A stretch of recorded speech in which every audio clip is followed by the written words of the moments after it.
Naannoo Saafaa jedhama. Abbaa Gadaa Horataati. Horataa Utaawaayoo aanaa Shaashamannee kana.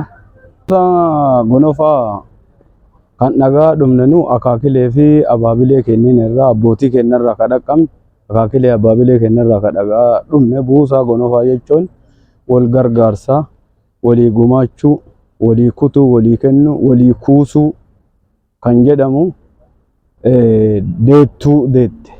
Gargaaru, dadhabaa gargaaru, nama miidhame gargaaru, kan qabne kennu, qotanii nyaachisu kun buusaa gonofaa keessatti hammatamu jechuudha. Gargaarsa duruma aadaan kenna wal gargaarsa sirna gadaa keessatti kalee jira.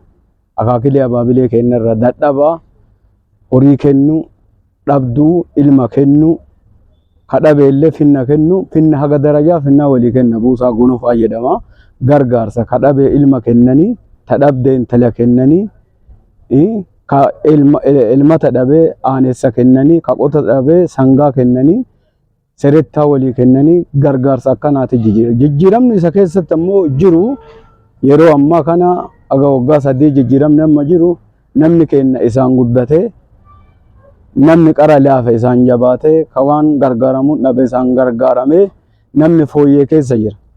Iyyuu keerraa gara durummaa, dadhabbina irraa gara jabinnaa, yaaddoo keessaa gara ulfinnaa yookaan ciminnaatti ce'ee buusaan gonofaa kuni dubartoota fa'a hirmaachisee nama kamuu dusaalee addan baafne hirmaachisee yeroo gandi jirurra haga amma darajaa aanaatti ijaarame kana hawwatii ijoollee nama dadhabaa kanneen hirmaachisiisee jijjiirama guddaa keessa jiran.